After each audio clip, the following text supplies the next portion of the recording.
Now I don't love her. Don't listen to her words. She try to stir up us love birds, but that's not it. Now you see me buying her whips and shit. You see me sending her trips and shit. If the answer's no, don't forget. I don't know.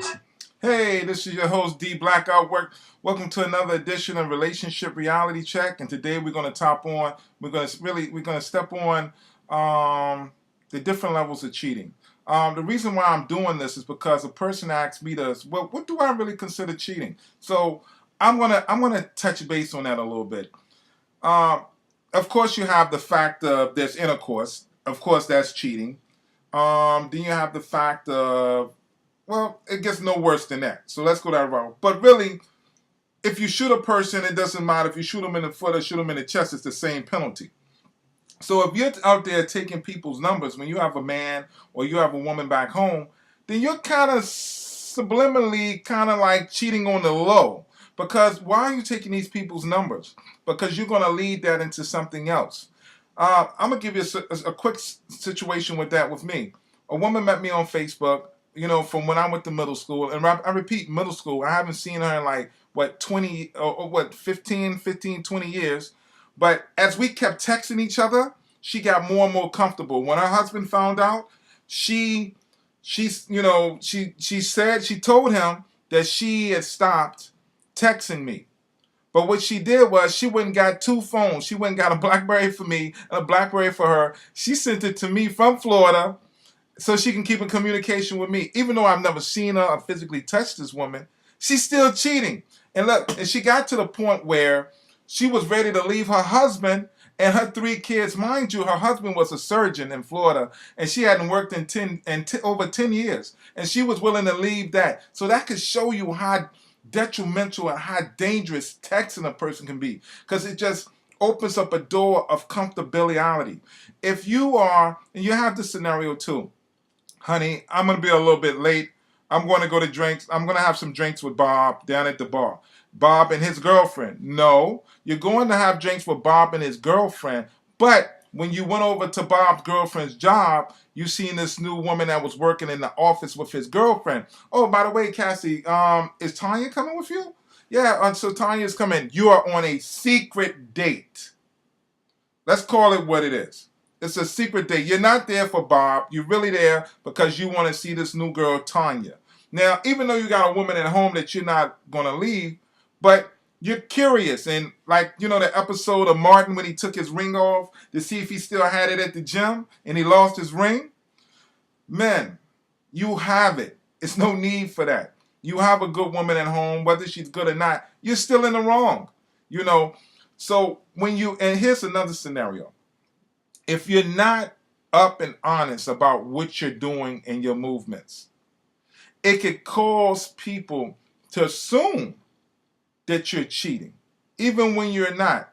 If you're secretly having dinners with ex-boyfriends, they're coming to your house without the man that lives there or female that lives there of a knowledge of your relationship with your ex, that's another form, that's another level. Because what you're doing is you're not being honest in the relationship. And being that it's an ex, remember, we talk and we build trust so that we can get intimate. But when you get to the point where you're intimate, and if you're out to dinner with your ex, even if it's with your parents or with old high school friends, that's another form of cheating because you're not being up straight and forward and saying what it is that you're doing. Remember that communication is the key. So when your current boyfriend or girlfriend found out that you was out with your ex, that's why they feel offended because they was left out.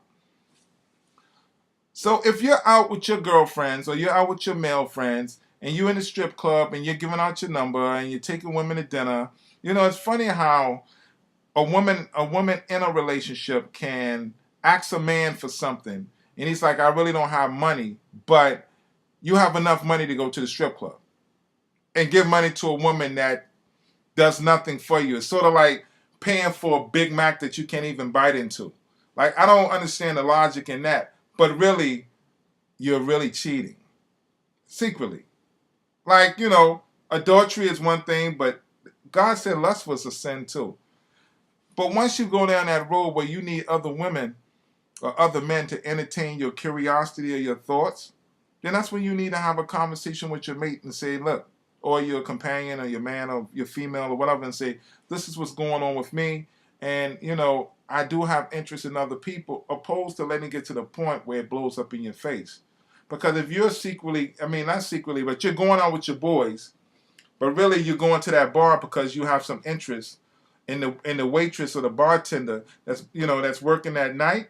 You know how we do. Man, let's be real with each other. We go to certain nights because we like certain people.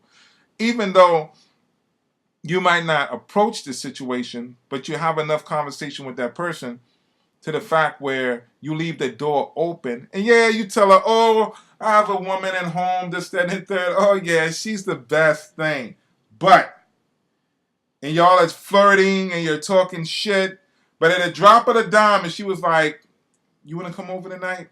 Ask yourself, man, would you really go? I think half and half would, especially if the woman wouldn't find out about it.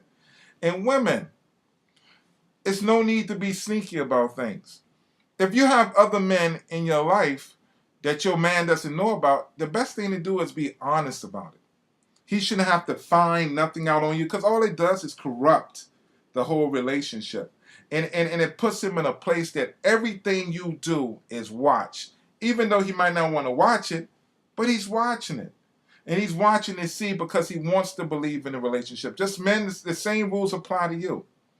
So if you're out having dinner with your boys at a restaurant with him and his girl and the new girl, that's cheating.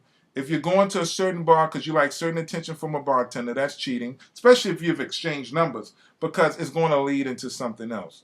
Because people don't stick together anymore. They're so quick to cash in for the next thing. And the only thing you're doing is getting temporary affection. People, there's another level to it, but that's a whole nother segment. But whether you're caught sleeping with the guy or whether you're caught having dinner with him, to me, it's the same shit. You're corrupting the situation and that. If you're with a woman, man, be about your woman. The time that you're putting on the phone and texting the next girl, that you could be on the phone and texting your woman and building a relationship and the equity in that relationship with her. The time that you spend going to the strip club, if you're not going with your girl, then you need to spend that time with her. Because life is too short for bullshit. Women, be honest with yourself if you want to be with that man or not. Because, see, by giving a man your Facebook is still like giving him your number. So when you say, oh, I don't want to give you my number, but I give you my Facebook, it doesn't make any difference. You're still, opening the doors up for trouble. Again, this is D Blackout. I'm going to have to sign out on this one. Remember, love is blind.